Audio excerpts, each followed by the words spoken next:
So let's chat what to expect at your neuromodulator appointment, or what we like to call Tox It.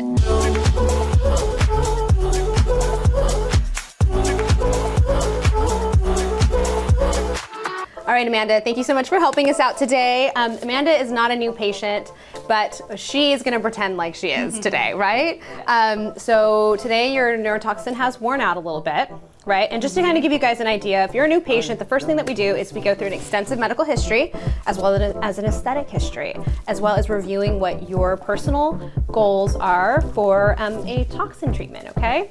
So one thing to point out here is that nobody's muscular anatomy is the same. Everybody's is unique.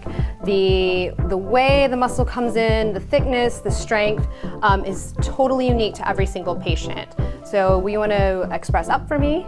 Okay, so you can see that her pull lines are right through the central portion of the forehead and a little lower.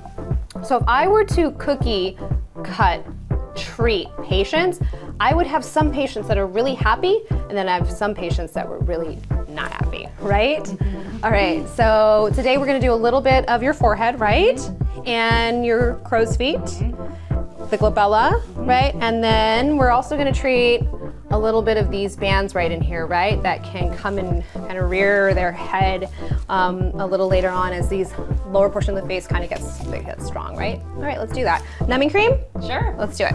So as Amanda numbs here, I'd kind of like to share with you our approach. We believe in, of course, never doing a cookie cutter injection on any patient. We always do a full mapping of your face to figure out how many units exactly we believe that you will need. And in addition, we like to err on the side of being more conservative. It's super easy to be able to add a little bit more neurotoxin. There's actually no way to be able to remove neurotoxin. If we do place a little bit too neurotoxin and we get the dreaded like droopy brow or an overly frozen feel or look, the only thing we can do is really wait, right? So we're always going to err on the side of giving a little less on your first appointment, having you come in at that 2-week follow-up so that we can add a little bit more, or just figure out what exactly is the right dose for you. From there, we figure out, was that the best dose for duration? Remember, dose equals duration. So if we don't get the full 3 to 4 months that we're looking for, then that might mean that we needed a little bit more toxin, right? So another reason that your toxin might not last as long as you'd like it is if you have a high metabolism or you have a really active lifestyle, okay? So we always recommend don't work out the day of or day after your toxin treatment so you don't gobble it up. Angry for me. Angry. Your procerus comes nice and high, so we're gonna hit it in 2 spots. Okay, smile big, very nice. So your brows are already nice and high, and you've got a beautiful high arch, so I don't feel like a brow lift, a Botox brow lift is really for you. He's good today. All right, thank you. You can relax. All right, vibrating tool? Sure. Yep.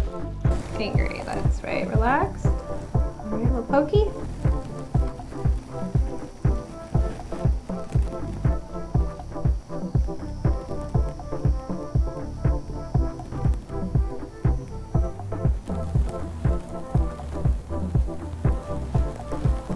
So at the point that you're starting to see dynamic wrinkles kind of become etched in, that's the time that we want to start neurotoxin for sure. A little neuromodulator treatment. Botox will not treat are things like sagging skin.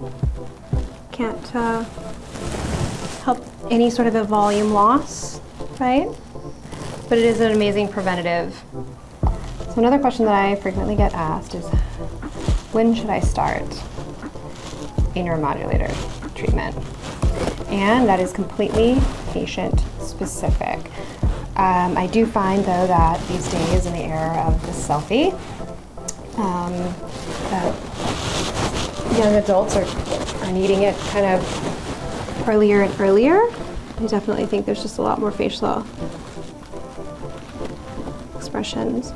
But no gym today, Okay, no saunas, no sleeping for the next 3 to 4 hours because we don't want you rubbing, or moving any of that neuromodulator around, right? No hats. And then what else here? Am I forgetting something? You've had toxin lots of times. Can I drink coffee? You can. You can drink coffee now, okay? We always advise prior to the appointment, limiting your alcohol and your caffeine, as well as any other blood thinner. Okay, but post-treatment, go for it. Perfect. Yeah. Thank you. Absolutely.